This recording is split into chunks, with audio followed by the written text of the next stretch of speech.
Chernobyl is a city 81 miles north of Ukraine's capital, Kiev, about the same distance from here to Cedar Falls. In Chernobyl lies the nuclear power plant Chernobyl, where the worst nuclear disaster in the history of the world occurred.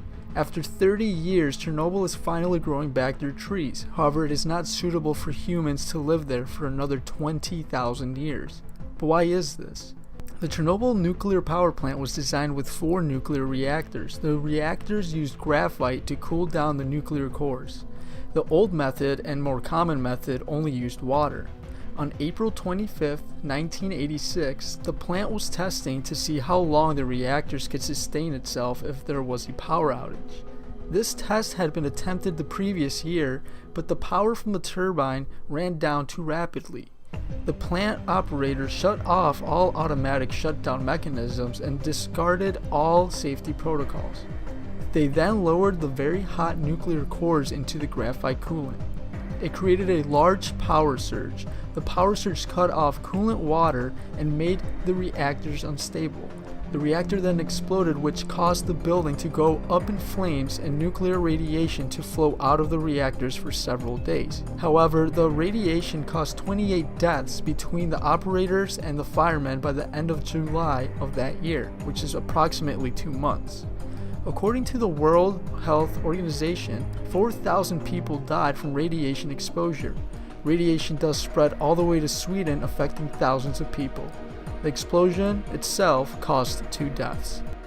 What could have been done differently that might have resulted in a different outcome? In terms of radiation, I'm told it's the equivalent of a chest x-ray. No, Chernobyl is on fire. And every atom of uranium is like a bullet, penetrating everything in its path. The plant operators should have followed safety protocols.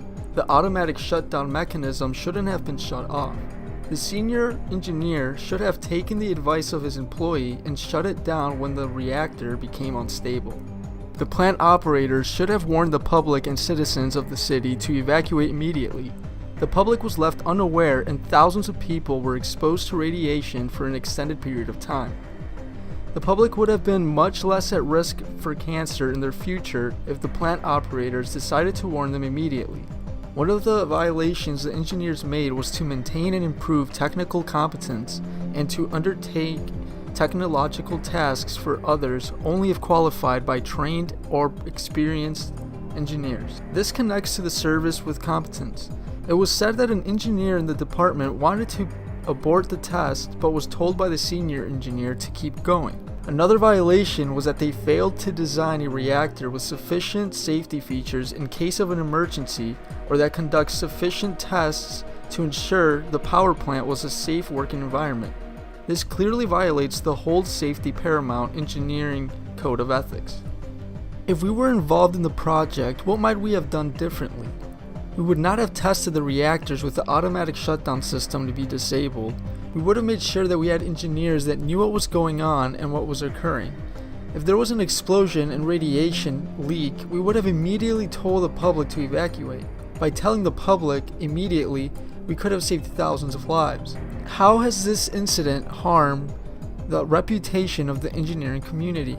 The Chernobyl disaster harmed the engineering community by displaying a lack of care for the public safety.